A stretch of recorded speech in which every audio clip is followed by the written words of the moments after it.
warahmatullahi wabarakatuh. Alhamdulillahil wahidil qahhar, al-azizil ghaffaril jabbar, mukawwiril laili fin nahari tadhkiratan liulil qulubi wal absar.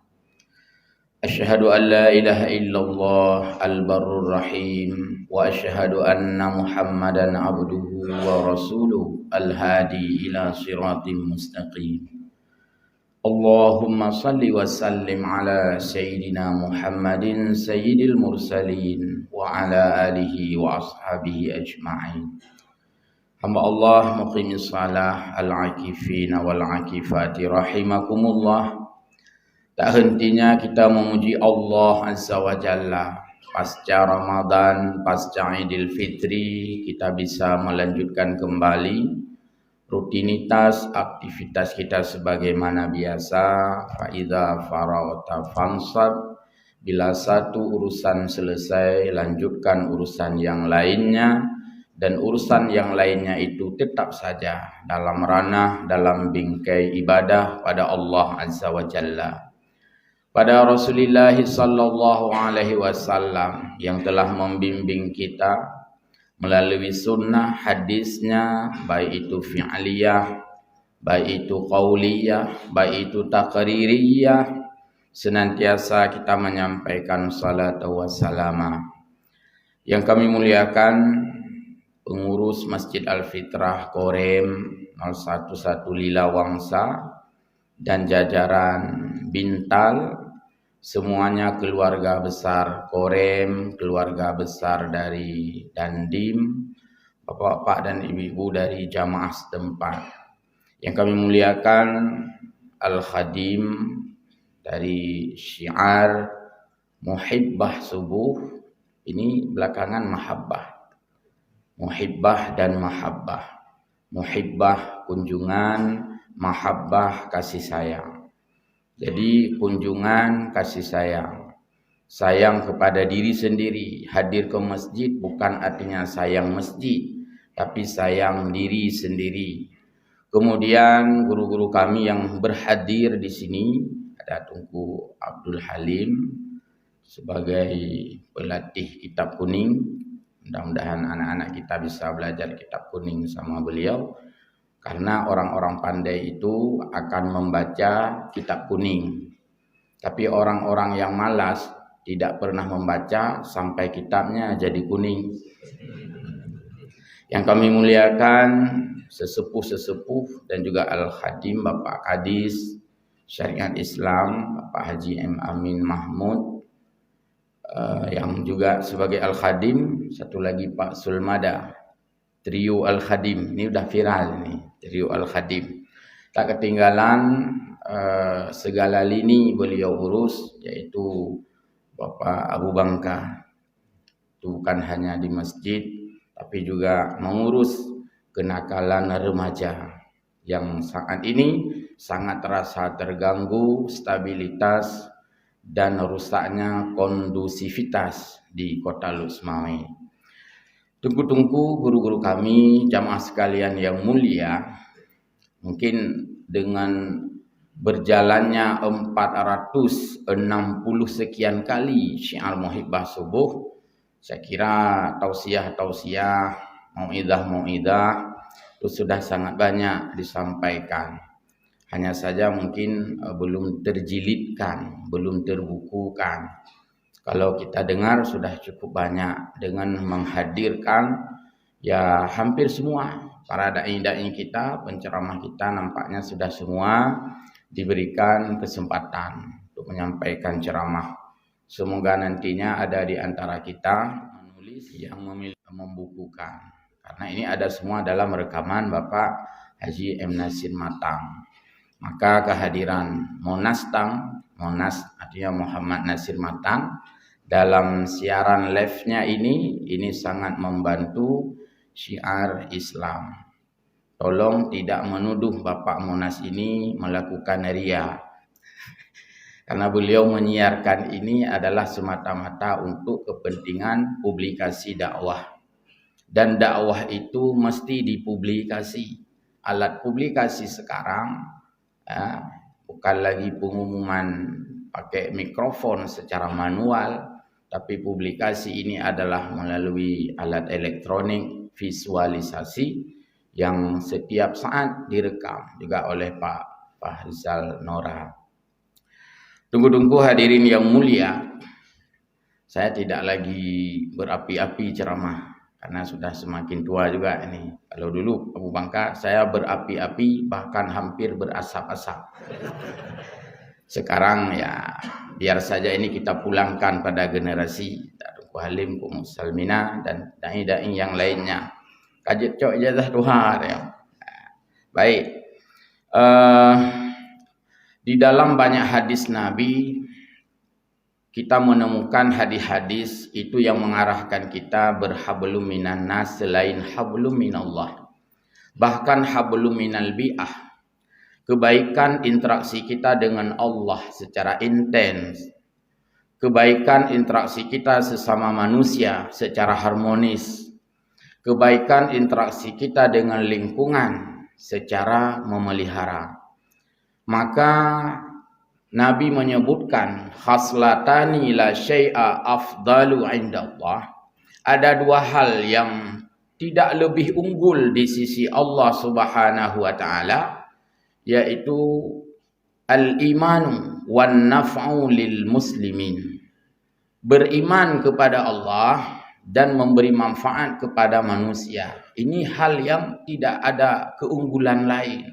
Artinya ini berada pada ranking teratas, papan atas, level teratas, high level, level yang sangat tinggi, yaitu beriman kepada Allah. Karena itu sebagai status kita. Iman adalah status, iman adalah identitas. Maka peliharalah status, peliharalah identitas. Identitas kita adalah orang mukmin. Identitas kita orang beriman. Identitas kita orang menyembah Allah. Identitas kita orang yakin kepada yang gaib. Identitas kita orang yang yakin ada syurga, yakin ada neraka, yakin ada siksa, yakin ada nikmat. Itu identitas kita. Maka identitas sangat penting. Yang kedua, yaitu manusia yang terbaik dalam pandangan Allah, manusia yang memberi manfaat kepada orang muslimin, wan naf'u lil muslimin. Sekecil apapun manfaat yang bisa kita berikan, berikanlah. Sekecil apapun sumbangsih kita yang bisa kita sampaikan, sampaikanlah. Maka disinilah sering kita mendengar, yaitu kebaikan manusia dalam hablum minallah, interaksi vertikal kepada Allah dan interaksi horizontal dengan sayang kita kepada hamba. Sebab hambalah yang membutuhkan kasih sayang, sementara Allah pemberi kasih sayang. Allah tidak membutuhkan apapun dari kita, tidak sama sekali. Karena banyak hadis kudusi dinyatakan secara jelas, sekiranya semua kamu menjadi orang yang membangkang, sekiranya semua kamu akan membaikot, semuanya tidak lagi bangun subuh ke masjid, bahkan salat-salat wajib pun tidak engkau tegakkan, baik itu orang dahulu atau orang sekarang, berkumpul kamu jin dan manusia, maka bagi Allah lam yanqus min mulki syai'an, tak sedikit pun memberi pengaruh kepada kerajaanku. Allah tetap saja Allah, walau hambanya itu tidak menyembahnya. Hal ini berbeda dengan posisi kita. Kita butuh untuk dibesarkan oleh orang lain. Kalau kita di kampung sebagai kecil, masa kecil, hanai dengar li orang kampung. Hanai patuhi li orang kampung. Hana dihargai le orang kampung. Hana init na le orang kampung. Nyan kesiknyan hana payah putreun. Karena apa kan? Ucap silap putreun kera ke? Karena dia merasa tidak ada lagi yang menggubrisnya. Tidak ada lagi yang upe kepadanya. Nasa perumun le. Tapi Allah mempersilakan kita, silakan tidak peduli aku. Aku tetap saja Allah, katanya. Dan ini banyak sekali disebutkan dalam hadis-hadis qudsi. Bahkan kalau kita tidak mematuhi perintah Allah, ada lagi yang lebih keras Allah sampaikan. Man lam yarda an qada'i. Siapa yang tidak setuju dengan aturanku, peraturan-peraturan yang telah Allah tetapkan di bumi ini, ada yang tidak setuju, ada yang ingin protes, ada yang mengingkari dan memungkiri, falyakhruj min ardi, kata Allah, keluar dari bumiku. Jok tilok-tilok, bungkuh barang-barang, tubit lang bumo. Cuma hot enek je. Lihat mat tilok, mat barang, hot enek je. Yang Medan juk. Medan itu bumi Allah. Saya keluar dari Aceh, saya pergi ke Jawa. Jawa itu bumi Allah. Saya keluar dari Indonesia, saya pergi ke Singapura. Itu pun bumi Allah. Bahasa Aceh, oh jak ju. Guna oh kata ju. Tak tahu. Maka tidak ada jalan lain. Walaupun Allah suruh kita keluar dari buminya, itu maksudnya tidak ada bumi lain. Planet bumi hanya ini. Kalaupun ada langit, juga langit Allah. Ada planet bintang, juga bintang Allah. Jadi kita tidak tahu harus ke mana. Maka patuhilah Allah. Ikutilah Allah. Taatilah Allah. Karena apa yang kita lakukan, apa yang kita gunakan, apa yang kita nikmati, itu semuanya fasilitas dan difasilitasi oleh Allah Azza wa Jalla. Hamba Allah yang mulia. Di dalam hadis yang lain juga disebutkan kita manusia lahir dari rahim. Maka kata-kata rahim itu banyak digunakan di dalam kalimat-kalimat hadis, di antara lain ar-rahimuna, orang-orang yang punya rasa kasih sayang, yarhamuhumur rahmanu tabaraka wa ta'ala. Orang itu akan disayangi oleh Ar-Rahman tabaraka wa ta'ala. Di sini memang dalam bentuk teks khabariyah, kalimat berita bahasa Indonesia. Khabariyah dalam bahasa Arab. Ar-Rahimuna yarhamuhumur rahmanu tabaraka wa ta'ala. Orang yang memiliki sifat kasih sayang, maka dia akan disayangi oleh Allah tabaraka wa ta'ala. Perhatikan kalimat ini dengan seksama. Orang yang menyayangi itu bukan disayangi oleh orang. Nyaknya hana-hana sasaran lagi nyan. Tidak ada dalam agama begini. Sayangilah si A supaya si A menyayangimu. Tidak seperti itu. Sayangilah manusia supaya manusia menyayangimu. Tidak juga seperti itu. Yang ada adalah sayangilah manusia, sayangilah binatang, sayangilah orang lain, niscaya Allah yang menyayangimu. Ini sebagai aba-aba bahwa kamu diperintahkan menyayangi orang lain, tapi kamu tidak perlu berharap orang lain menyayangimu. Hak kita harap ya, karena tidak ada jaminan, tidak ada garansi. Si A menyayangi si B, tidak ada garansi si B menyayangi si A. Maka kita tidak bisa memaksakan agar orang lain menyayangi kita, tapi kita bisa mengkondisikan kitalah yang menyayangi orang lain. Tanya hanjit tayak harap gop ibi kupi tanya, tapi tanya jet tak setel, jet tabi kupi ke gop. Kupi ke lu ngalah bibinya, ku press sebab-sebab, ku dak press kupi gop. Itu hak orang. Maka jangan berharap kasih sayang pada orang yang kamu berikan kasih sayang kepadanya. Sebab tidak semua orang yang engkau sayangi, dia akan membalas dengan kasih sayang kepadamu. Tidak semua orang yang engkau berbuat baik kepadanya, dia akan membalas kebaikan kepadamu. Sehingga di dalam peribahasa kita orang-orang Aceh, ini banyak sekali kalimat-kalimat kiasan. Nah, tungku maimun tun bayi, hebat ahli pantun. Itu banyak sekali dalam bahasa Aceh. Kiasan-kiasan orang Aceh. Tapi saya kurang berkenan karena ini mesti tidak enak diucapkan. Jadi kita berbuat baik pada orang lain, ada aja orang kadang-kadang membalasnya dengan mengkhianati kita. Kalimat pantunnya agak sedikit berbau verbalnya kurang bagus, yang Mbak Tungku Imun bayi, mantan Tungku Imun maksud saya, Kumaimun.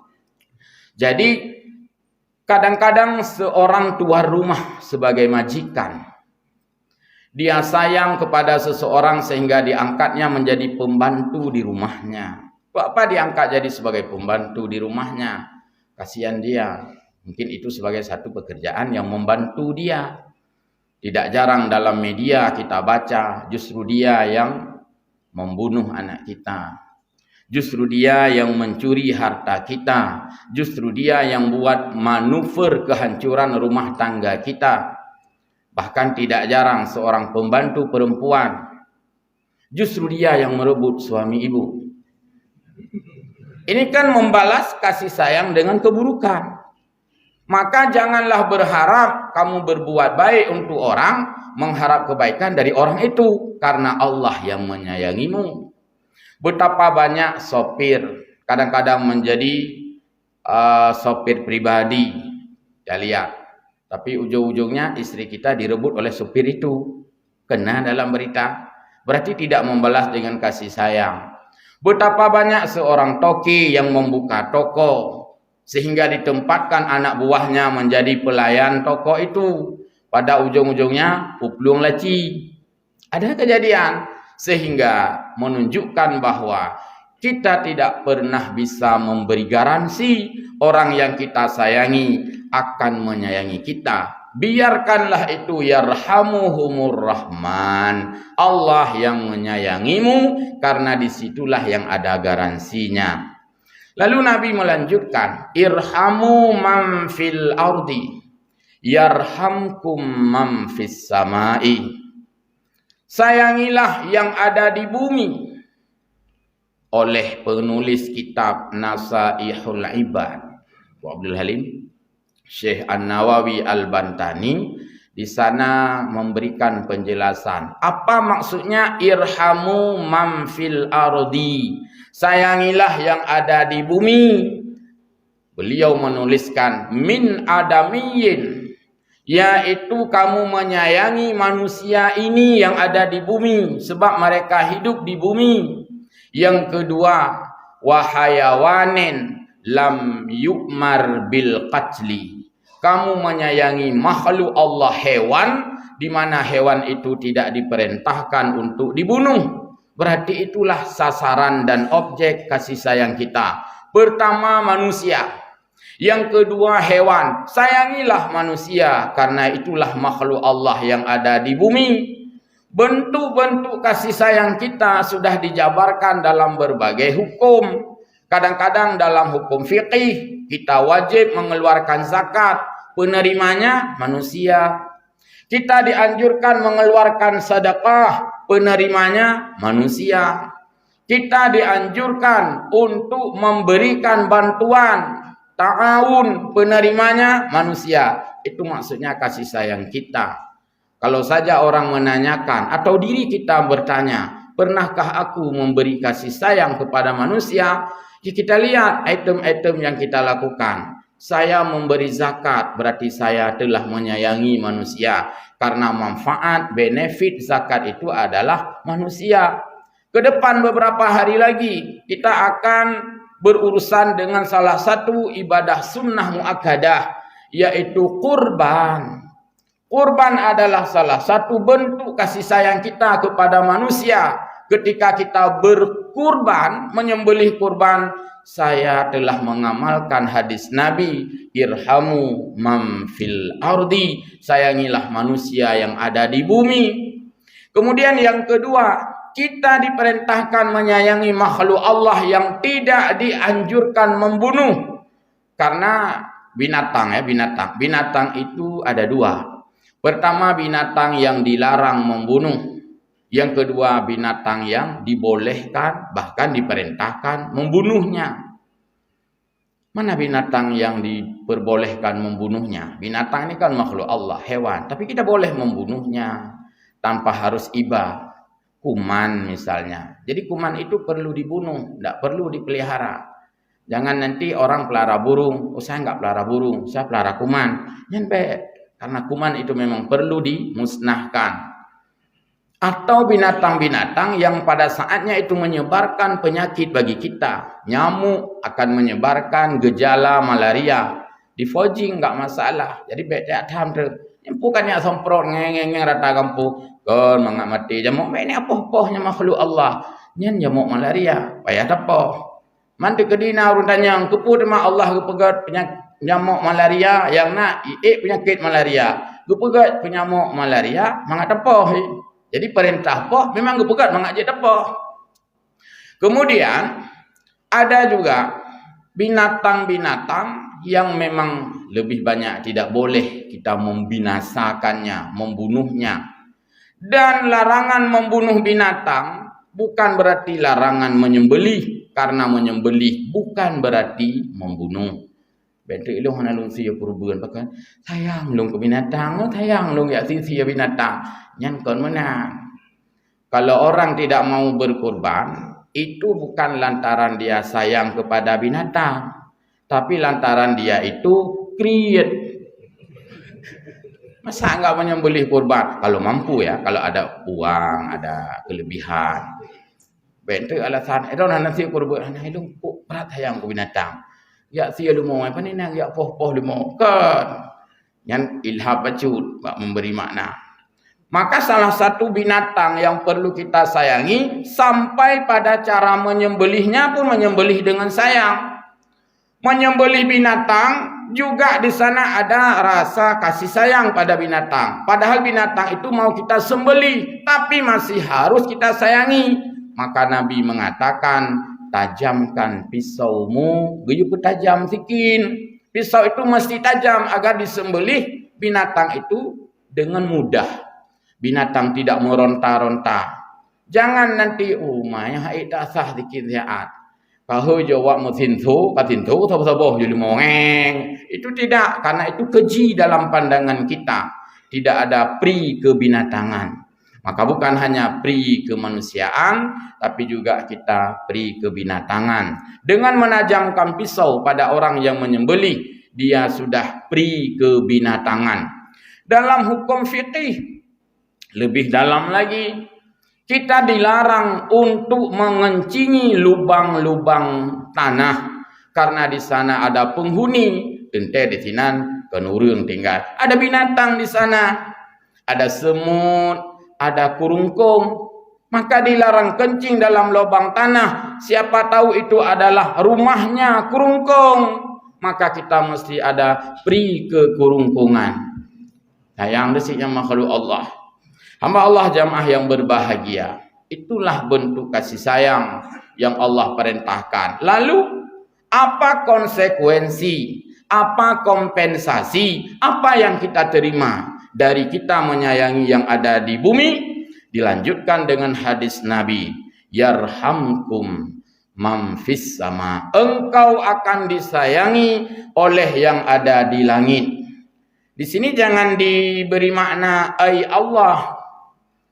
Tunggu Halim, kita tidak menemukan dalam teks kita ketika disebutkan sayangilah yang ada di bumi supaya kamu disayangi oleh yang di langit. Itu tidak disebutkan Allah, tapi disebutkan ay al-malaikatu, yaitu para malaikat dan makhluk-makhluk ammah secara umum. Kita disayangi oleh malaikat, malaikat-malaikat yang ada di langit mendoakan kita.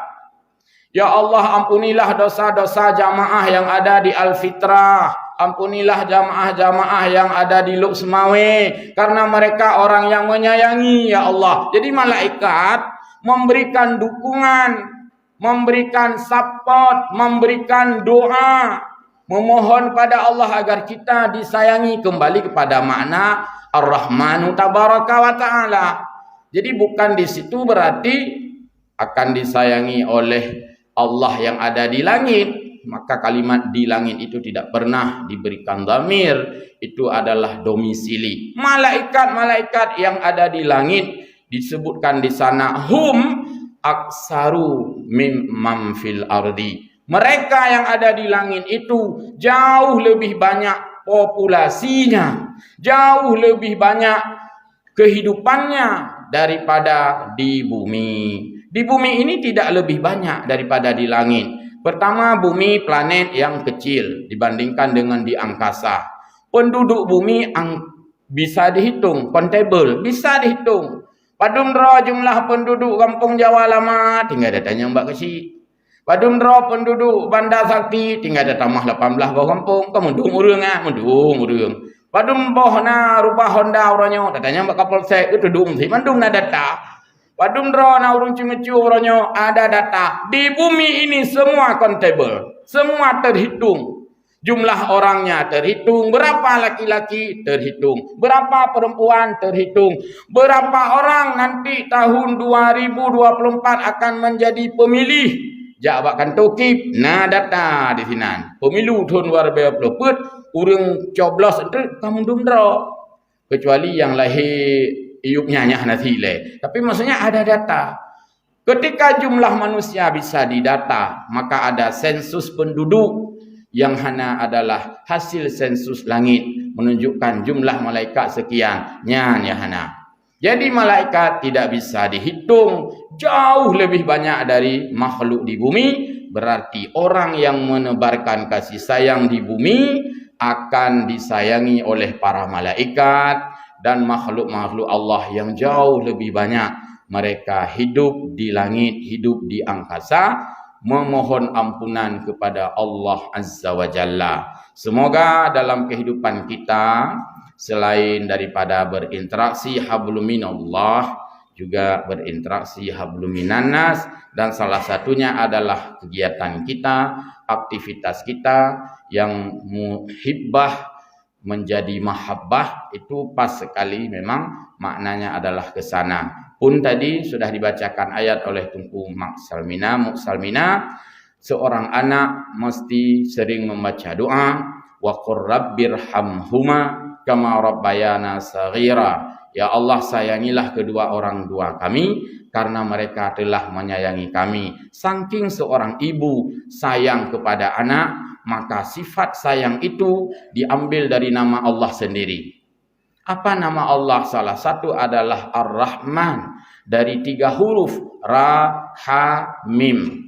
Karena pada seorang ibu sangat sayang kepada anaknya, bukan hanya sayang karena telah lahir, tapi justru sayang semenjak belum lahir. Maka tempat berdomisili calon bayi, tempat embrio ditumbuh kembangkan, Allah memberi nama tempat itu dengan namanya, nama Allah, dari akar kata yang sama, yaitu Rahim. Apa itu Rahim? Tempat kasih sayang dan sangat-sangat sayang.